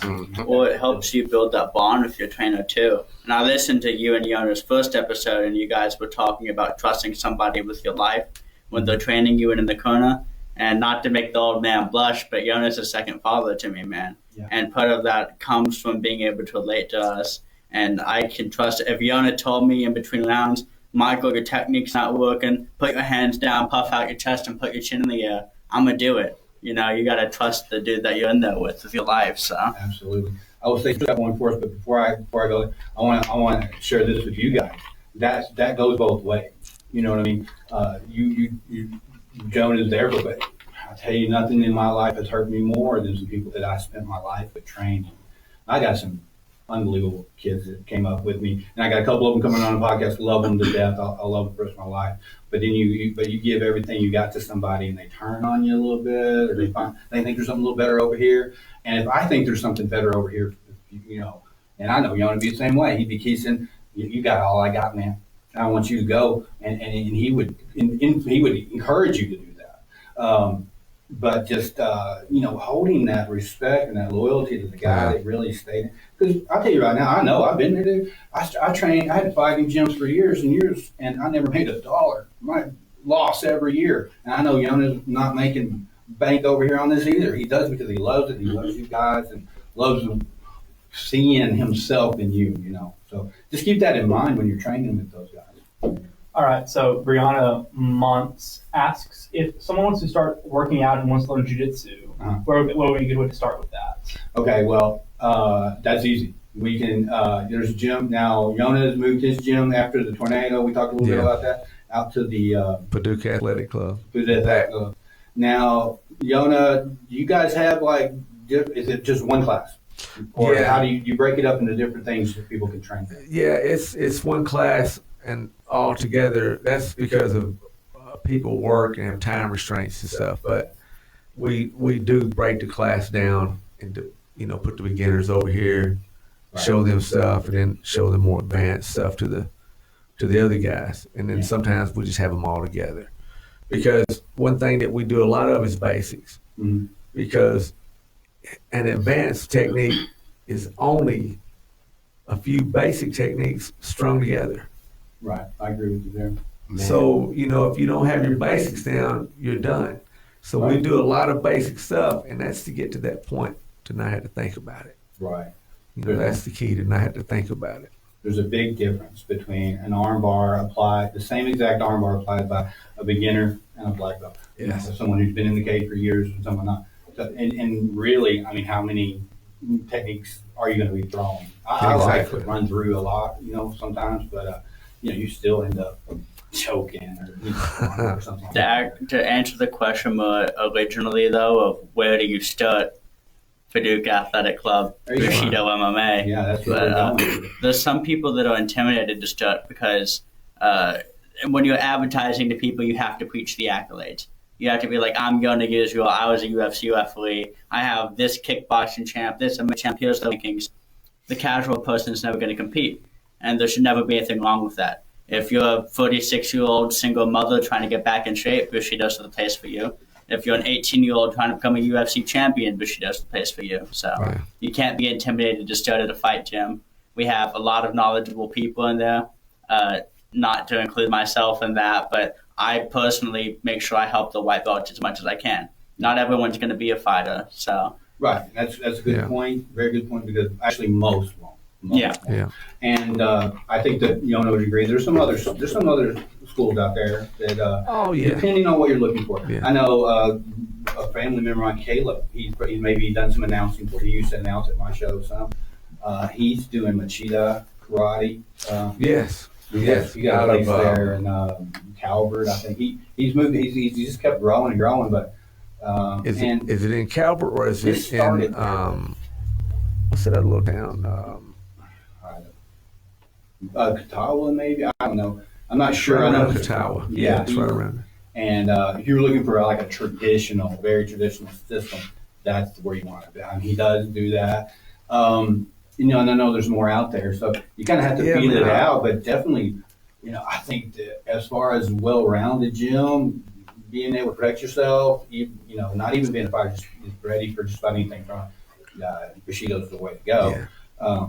And I watch people train self-defense to women, and I'm like, oh my God, you're gonna get that person killed. Yeah. I kill them in. I'm never. Well, some people don't care if they actually train their students for self-defense or not. Yeah. They care that you put women's self-defense on a poster, you pay Facebook to advertise it, you get business.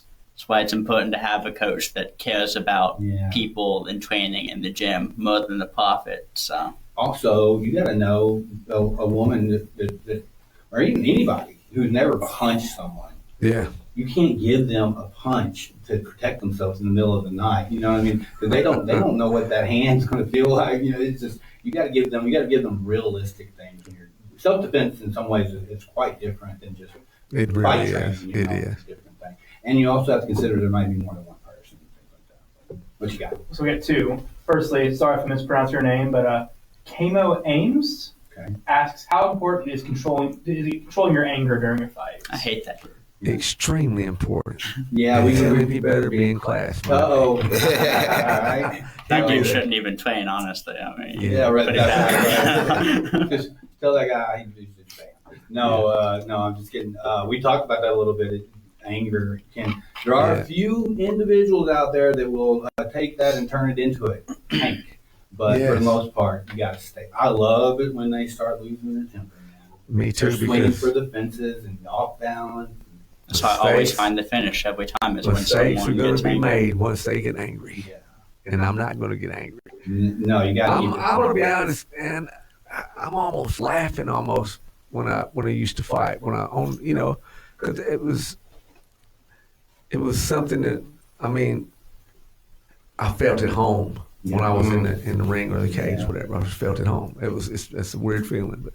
Yeah, I used to get a lot of dudes coming off the street and they just had something to prove, and if they'd stuck with it, maybe they would have something. But I can remember tangling them up, and having them down and talking to my class while they're trying to get up.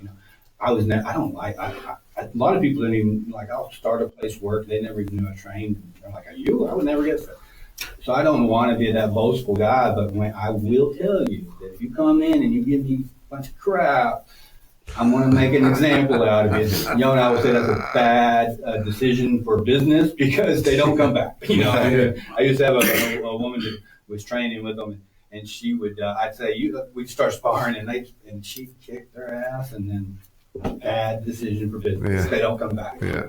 I used to have a problem with that because when Yonah was giving me the stink eye earlier, it's not just in the cage that I got mad either. In the gym, I used to have a bit of an ego. You all do when you first start training. It dissipates when you get beat up enough. But and as a coach and a trainer and an owner, you got to look at some liabilities there. You've got somebody's a little wild, he can cause you some problems. You can't just beat somebody up in the gym, though, because, again, it's a business standpoint. We're trying to get everyone that comes in the door to – they're not going to, but you want everyone that comes in to give your coach a monthly payment and to learn self-defense. Right. So beating somebody up, all that does is prove to your peers that you're tough. They already know that. Yeah. So you have to – something out of it. You have to guide them, man. And, at this point, I'll let them hit me hard for a few minutes while I talk to them about it. Yeah. Well, and also you get somebody very experienced and they just go in there and make a fool of somebody. I lose respect with them. Yeah.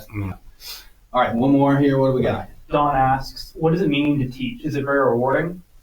This is mainly for you two. Yeah, well, I mean, I'm sure you guys are allowed to help out. And help. So Yeah, we'll start with Yonah. every one of the guys at our gym that have been with us for a while help teach.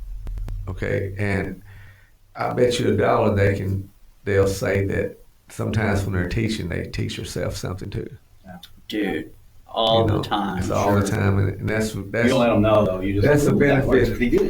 I do let them know. Teaching. That's one of the benefits of teaching, you know, and the gratitude, you know, and the you know, it's just real gratifying to teach somebody how to do this stuff, and then see them go win belts, you know, and then turn pro and start feeding their family, and then eventually open their own gym up and become an instructor and stuff like that is gratifying for me. Yeah, it was me too. And really, I'll tell you, for everybody getting confidence. Yes. The confidence they gain from it, you know, coming in and going. And it's something to know that when you're sitting in a room and you look around, you're like, yeah, I can pretty much beat everybody here. You know, you say stupid stuff in your mind, but there's a confidence that's there that it really is. I had some ups and downs teaching. For the most part, I had a great time. I loved all my kids, and it was very gratifying. One of the things that was fun for me was you had to learn how to do it wrong before you can teach someone to do it right. Because a lot of times when you're trying to show somebody they're doing something wrong, and you got to, you're saying, okay, no, move your foot over here. But first, you got to put your foot where theirs was, and then you do it wrong, and then say, now do this. Yeah, that was fun, something fun for me that I like. But yeah, I enjoyed that a lot. What are we on time here? I know these guys. We're about 7:30 right now. Okay. Before we go, we're good. Okay. You guys good for a little bit longer, right? Oh, yeah. For sure. Yeah, I've got a couple questions. I know one of the things that's probably getting you antsy. How many our romance, love life? You guys got a girl, or I mean, either one, whatever you got. Are you seeing anybody? Want to see anybody, or are you just too busy with fighting? Relationships get difficult with training. Every MMA fighter on the planet that's actually dedicated to it would tell you that. And I know a lot of people in the gym have problems with, I'm raising a kid, I'm training, I'm working full time. I'm not that I have a kid, but no, I know where you're trying to be romantic and spend time with your partner. Something's got to go. Maybe I'm wrong. I personally don't believe that you can dedicate yourself to fighting and a relationship 100%. So something's going to get strained. So yeah, you have to have a special person in your life. That's right. They all get jealous of Yonah. Speaking of special person, they've been doing more time with Yonah than you do. Man, speaking of special person, Shelby Dukes asks, "Can y'all train me to beat up my husband?" Oh snap! What did he do? You can pay me to do it. So I will say great things about my wife. she's great. Shelby is. She started training me a little bit, but it's hard. I don't know. You deal with family and stuff, but when you're working with your wife, it's like, because I came from a traditional training, Taekwondo. When you screwed up, you did knuckle push-ups. Yeah. Oh man, those hurt. Yeah, I did. It was hard. You had a lot of discipline. You ever tried to discipline your wife? I tried. It doesn't work so great. I think we said at the same time it doesn't. I do want to train her some more because I like her to be prepared.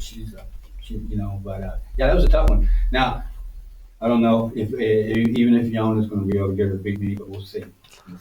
We'll try. Yeah. We'll try. It's worth a shot. Hey, it'd be cool. That's what the guns to us, but yeah. Brianna mentions she has now, forgive me if I pronounce this wrong, fibromyalgia? Fibromyalgia. Yeah. Would it still be okay for me to learn jiu-jitsu in y'all's opinion? Okay. Yeah, absolutely. You got to know when you can't go in having stuff like that. I had several people with difficulties like that. But you can't go into a gym and have a dude that's only been training for a couple of years. That takes a special person that's in there and knows, okay, here's limitations as to what they can do, and here's the things that they can do, and we need to excel at. And I think, Yonah, how do you feel about that? I feel the exact same way. Yeah. You can't, people ask me sometimes about the belts and everything and how I, give the rank out and everything. Well, I don't give it out. They got to earn it. Absolutely. Okay, now if they're young, like these two young men right here, they're going to have to get out there on them mats. They're going to have to show me. They're going to have to prove it to me, and then they get to rank. But when you're dealing with somebody that's already just starting, they're already 55, 56 years old, you can't do it on that. I can't grade them on the same basis that I grade them. I had to grade them on how good their technique is, how fast they're learning, and some of the rolling too. But you can't expect a man that age to get out there and roll around with these young guys and do it. So it's a little bit different thing. You got to kind of have to compare. Okay, are they putting out as much effort at the level they can compared to the others guy over there? Yeah, I get that. And so absolutely, you can train just about any kind of physical or even mental, any issue you have. You just got to make sure you get with the right person and they understand, so you don't hurt. And talk to your doctor and things like that, and get some information before you start. And then from the trainer should be the one to tell everybody too, like, hey y'all, because I know these guys here, they won't do it. If one of them, let's just say an example here. Let's say one of them has a knee injury, and he gets out there, he's not going to tell anybody. They're just going to keep that. But I'm going to tell everybody. I'll say, hey, look, man, Keith's knee is hurt. Do not hurt his leg. Yeah. And I do it all the time. I had to do it because I think they're a little bit too prideful to do that. But I do it because I want to protect them. Yeah. They can't get better if they're constantly hurt. Yeah, that's right. That's right. Can I give my own answer to what they were saying? With something like fibromyalgia or something that's more of a deteriorative condition, we still have people that train through it. We have a woman with lupus that trains. We have mentally handicapped people that train. We have overweight people. We have a dude that's 110 pounds soaking wet. Not every gym is for everybody, though. I think Bushido is great for competition. I think it's great for learning. But you have to find the right gym that's going to cater towards you more. Jiu-jitsu is special in that sense, though. In kickboxing, I'll be honest, if someone asked me, should I start kickboxing with this disease? No, you shouldn't. But jiu-jitsu, it's more of an art style anyway. That's what I was saying, why I love it so much. You can be gentle, you can work with your own limitations. With a knowledgeable black belt that's been doing it for 20 years, he knows what you can do and can't do. And you have to have someone you trust to communicate. So I think the answer is, yes, you can still start regardless of your condition, but you can't be prideful and you have to listen to yourself. That's right. Right, yeah. Okay, so here's one other thing I didn't want to say before we got out of here. Injuries. Back when I was really doing a lot of fights and promoting fights, people kind of knew. So if there was a really bad injury, they'd walk up and say, hey, Joe, take a look at this. They do that with you. Yes. And I can remember turning around one time and the dude's mouthpiece got shoved right through the bottom lip. There's a big ass hole right there. Oh, wow. You could put one of those plates in there if you wanted to. And they're like, what do you think? Should we take him to the hospital? I'm like, yeah, you probably take him to the hospital. That's crazy. I've seen some really bad ones. It's crazy. And I've seen a couple of women fight, and I've seen this one girl. She was like, I saw her. She was just, you could tell. I didn't want to get in the cage with her, And then this other girl, she was there, and I could tell just the way she was standing. She was very straight up, and the other girl was ready to kill her. I'm like, oh man, this will be bad. And sure enough, that girl got in there and caught her elbow and split her all the way down her cheek to the bone. Oh my! Yeah, I've seen a lot of real bad ones like that. And I'll say this, and I get out of hand here. I get talking too much. But I was with my brother. My brother he was trained, and he got a black belt through me, through Taekwondo. But then we was at a cage fight, and he was fighting. The dude was peppering him pretty good. He finally got him on the ground. My brother's short, stocky, And he's walking. I said, bring him over. He brought him over to the cage. I'm looking right at my brother's face, and that dude's head's right here. And he had somehow got his legs triangled around the other dude's leg. Not intentional. He just did. And he leaned back to punch, and when he did, you heard this pow. He looks at me and goes, I broke him. And he gets up, and that dude's leg was just an S. It took almost, I'd say 45 minutes for him to get him out. Wow. So, and that dude probably had a job the next day. Yeah, that's the thing about it. His wife and all that, not happy. But what's the worst injury you've seen?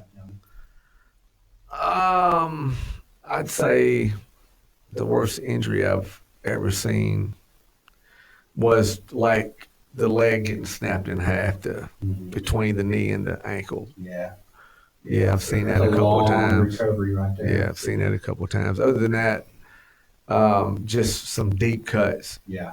is, about Some this. deep cuts. Those deep Yeah. cuts are, they're not as, and I think that's where you see a lot of guys talk about boxing versus MMA, how safety. A lot of boxers end up with Parkinson's and Yes. stuff from all the impact over and over and over. Where MMA, you get cut, No. fight's over, that's superficial. Yeah. You get a bad scar. So, Yeah. yeah.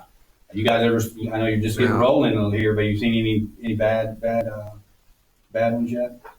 I gave a couple of them out. Yeah, that's the I've ones, a couple right? of them out. Yeah, I seen a dude get his eyeball knocked out one time.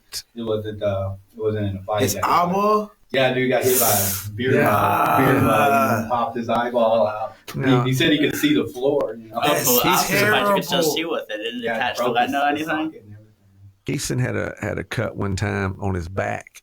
Oh, yeah, that was Brand pretty new bad, cage. dude. They had a brand new fight cage, Yeah. and around the bottom of it, were these little metal pieces sticking up. They should have been bent down, but they were sticking up everywhere. And just so happened, he went up against it, come down, and man, that cut was, how long was that cut? Man, it was like about that long around, man. Yeah, I mean, Man, it was it so made it a little deep. bit hard to freaking swing this arm for a little bit, man. It still Yeah, kind of it was- itches and aches a little bit now. Still, It was so deep, and when it was over with, the doctor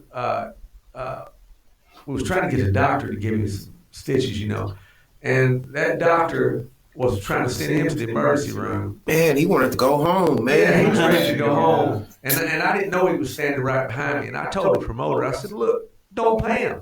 Right. If he don't stitch him up, don't pay him. Yeah. What good is a doctor that don't bring a stitch kit? Should I tell you? Yeah. You pull Every back up in doctor that that room comes to quick. these shows, my stitch doctor, I kid. use most of the time I use Dr. Rudy Triana, who's a surgeon, and man, he knows that to bring all the stitch kits and everything with him, and the numbing stuff and all that, and he does it right at the show. That saves a load of money for the fighter and the promoter on Right. insurance and stuff, deductibles and all that. Yeah. No sense in paying a $500 deductible to get 20 stitches in your back. Man, hey, yo, Yeah, before you you get a could turn bunch of around, that. he was back up there with that stitch kit, though, Hey, wasn't he? once I told him don't pay him, he that stitch kit magically appeared, Man, I did some of my and he own. did it quick. and he did it quick, and he did a pretty good job of it too. Yeah, I was yeah, he impressed did, at his man. stitch skills, I did a few of my own back in the day.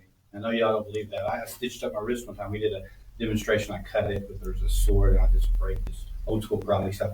And I cut this wrist right here, and it opened up pretty good. And I just kind of squeezed it, you know what I mean? So I got home that night, and when you pour, you ain't got no money. Exactly. It changes everything. It does. So I I was just running cold water on it, and I iced it up. And I started to stitch, and I realized real quick, you don't do it like you do clothes. Because I went through here and went through the other and just opened that up, You got to go through here, come up, and come back to the other side. But, That's what duct tape is for when you're talking I about super that. glue. I love yeah. it. I mean, I can work on hard. we keep the super glue at the gym. I've got Yeah, a super couple of them in my glue bag is right the now. best ever, yeah. My face actually used to look completely different before I trained at Bushido. Just put enough duct tape and super glue on it. I got a little ugly. So. What about bleeding? You guys bleeders, or that's sometimes can be a hard one on your noses and stuff like that? Interesting. My nose used to bleed all the time, but now it doesn't A little anymore. scar tissue, maybe. I'm sure. Yeah. Have you broken nose, broken bones? I think I broke my foot first time training, man. I Yeah. kicked somebody on the hip by accident, like wrongly, and it freaking At the gunshot? shattered. Yeah. Shattered See- my second metatarsal. I had to get it completely repaired. I got a metal plate in my foot from it. Yeah, I've had See, a lot of broken bones. At Bushido, we have secret ways to condition our face and stuff to take punches. We won't tell nobody. These are ancient Chinese secrets. Yeah, right. We don't tell nobody about it. Yeah, I don't know about the one I ever done is ice water. Stick your face down Yeah. and try to slow that. Slow that blood flow down. Yonah just puts on really sad puppy dog videos from animal shelters and makes us cry until our face is kind It's of pumped up, indents. Yeah. Cool. Yeah, I think the worst injury I ever had was at a jiu-jitsu tournament, and I'm trying to think, I can't remember if that leg was an ACL or not, but I was rolling with this big old dude, and I was trying to get it choking, and we just really slowly rolled over to the side, and my shoulder hit the ground first, and I just heard it go like a ratchet, Yeah. like that, and it just dropped. And I remember I grabbed my hand to finish the choke with it, and then got up, and my body was like that, I was all jacked. It was the most painful one I ever done. It took me forever. And of course, poor, Yeah. I was in sales though, so I had a chiropractor who could do do X-ray of it. He did it for free because he's my client. You can see that separated. You better get it. Yeah. Never did, dude. Just a big old knot there. But My so I got another one. Oh no. Can I say something? No, before we- absolutely. Okay, I just want to say this, man. I'm extremely proud of Kestin and Michael. Man, they put their heart into it. They're great students. They really, really put their heart into it, man. And I have a few more that are like that, and I'm really proud of all the ones that come in there and train hard and that really want it and want to take it somewhere. Yeah, absolutely. Really proud of both of y'all guys, man. He's proud of y'all because y'all are a special breed. It's going That's right. right. You see it. I mean, even though MMA has gotten so big, you're still the general people that you run into out there don't have that heart. That's a lot to it, man. Having a heart. I think that's the only reason I did so good or did any good at all was I could not let that guy get the best of me. You know what I mean? So finding guys like that, and then you got that natural talent comes along, and then you take somebody like Yonah with the years of experience and seeing it all, you can become one of the best ever. And I hope that we see that out of you two. I really do. And I could, I think just from listening to you, I know you're at the right place. So wish you all the luck. And so I know we kind of drug this one out a little bit, so I'm going to let you guys go, but I want to do it again sometime after you guys do a couple more fights. Come back and tell me what you did. Yeah. Now, the next big show you're looking at, can you tell me what that is again, Kestin? I'm hoping June 6th, but it's not confirmed, so we're just going to say Yonah show, man. I think it's going to be in the fall. It's in the fall? Yes. Okay. Yeah, it's going to be in And the fall. what's the name of that show in Louisville again? Future Fighting? Future Fight. Yeah. And is that televised, YouTube or something? They have their own stream going on. All right, so Yonah, if that happens, man, shoot me that so I definitely let will. people to know to watch I that. definitely will. And if you guys are anybody out there that's still watching this podcast, Definitely in this area, go hit them up at Bushido over at the Good Athletic Club. There's at 115 Lebanon Church Road. Yeah, Oh, you remember that? Yeah, That's but crazy. when it comes to Say no advertising for my I gym, can barely remember. That's on point. I know the 6725 US 45 is the Knights of Columbus building. I remember that one, but it gets fancy when you go to the I back. can't remember the address. Yeah. I knew it was Lebanon Road though. I used to deliver peaches over there, so I'm going to use that as the excuse. I'm not obsessed with Bushido or anything. That'd be weird. So Yonah fight, and it's going to be in the fall. No date set. Yeah, no date set yet. I'm working on it. Okay, so we'll definitely put that out there whenever we hear that, and hopefully it's a good show. Yes, sir. Really, about the only guy putting them on anymore around here, aren't you? Yeah, I'm gonna try to keep it that way. Yeah, that's the way. You know how we it's too do it. small, dude. The It area is is. not big enough to be doing, and some of these promoters are doing like one a month. Back when we first started, they were doing one a month, and yeah. So and again, you got a good promoter when they're taking care of you. I only felt like I did. I'm going to close up with this. I only felt like I did one dude really wrong. Team was it Nemesis? You remember Team Nemesis? Yes. What was that dude that looked like the Mr. Clean? He had a bald head. He's a beast. Everybody, just a monster. I did not know him at the time. I just seen his record, 1-0. Yeah. And I put him with a dude named Tyson, and he was not the guy for it. I mean, he's just a big old, and everybody gave me a hard time over that. But for y'all out there, I apologize. But it's good to have a person who's not just there for the money. They care. Yeah. And you care. I mean, even if you put a guy in here against one of these guys over here, you want them to win, but you still care about that guy. You're not just setting them up for a fight so someone else will. Yeah. So, a number of guys from our team lost this last show. It is a home show, so we don't set them up like that. We want fair fights. Did you? How did you do on ticket sales? You sell out? Yeah, we sold the place out. It's not a very big place, but we sold it out. And then I know you had some trouble with your last fight prior to that. Did you ever get that worked out? Yes, got all of it worked out. Venues Everything, can be difficult. They can. I had that issue a few times myself. So, all right, guys, I really appreciate it on your hand. See, you ain't set this still for this long, probably in a while. So if you want to go beat somebody up, I might swing out there, and you guys just when I get in there rolling around with you, just let me win. Take it easy. I don't want you to mess up. I hate to say it because people will come after me about this, but I just want anybody out there who can say they tapped me, raise their hand. So now I ain't rolled with Jonas, so that might be why. But I can't say that I had been tapped, and I've never been knocked out. I've been out on my feet, and I never lost a fight to a knockout either. So. Man, I wish. Yeah. Oh, dude, it's painful to get out of bed anymore because I should have tapped a lot of times. But I think being a trainer, it's really hard because you don't want to do that in front of somebody you're training. Yeah. It's tough. But Yeah. so good luck, guys. I really appreciate it. You're part of me. You're part of my heart. I grew up, spent a lot of years in gym, so I only want the best for you guys. And I can tell you're on the right track and excited about it. I'm gonna definitely follow you. We're gonna shout out every time you get a fight. And we won't say nothing if you lose, though. But. I have a fight coming up, too. Okay, where's your show? Yeah, June 22nd, Hub City MMA, fighting Muhammad Cisse at 135. All right. Really? You better be ready, bro. When did you learn about that? Is that going to be an MMA show? Or is that... Yeah, Hub City MMA. It's an MMA show in Jackson, Tennessee. Okay. It's proprietary MMA show. So all right. Well, I'm going to go put it on them. All right. We're going to follow up on that. Tristan's going to put that all over this episode so people can remember. And is it television? Is it streamed or anything? Do you know? They should be streaming it. I think so. Knuckle Sandwich podcast with Brandon Anderson. Okay. He usually, I think he streamed the last Black Tie event. They might be doing a pay-per-view. Okay. Come watch your boy. Yeah. So you want to make sure you hit me with that if there is a streaming service, and we'll follow up on that. So. And I love having you here, man. You've been my first guest. Now you're my first live. And I appreciate it. I was a little worried, coming into it. I was like, maybe nobody's going to show up. Yeah. Now I have to say I know some of those names. So, yeah, some of them just support me. But, yeah, it was nice having that and being able to reach out to people and a little bit of information for them. So, all right, guys, just go get them is all I have to say. I'm excited. You guys made me excited. I lost a little heart back there. When I tell you about heart in the ring, but then out of the cage, I kind of lost a little heart. I had some hard things to deal with, and I do miss it, man. And I miss you guys. I got to a point I couldn't even tell you who was champ MMA anything because I just got so sick of it. But I still catch myself watching those reels of Pat. Oh yeah. Yeah.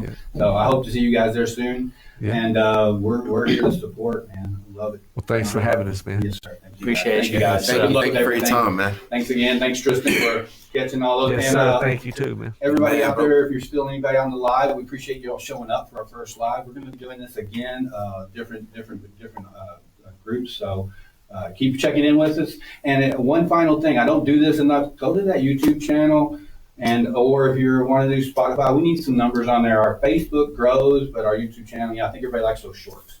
Yes. And we appreciate that. If you go to the YouTube channel, ring the bell for notifications when they go live. That's really important. Pop up on your phone, watch the next stream with them. Right. Cool. All right, guys. See you next time. Yes, sir. Yada, yada, yada. I never heard from him again.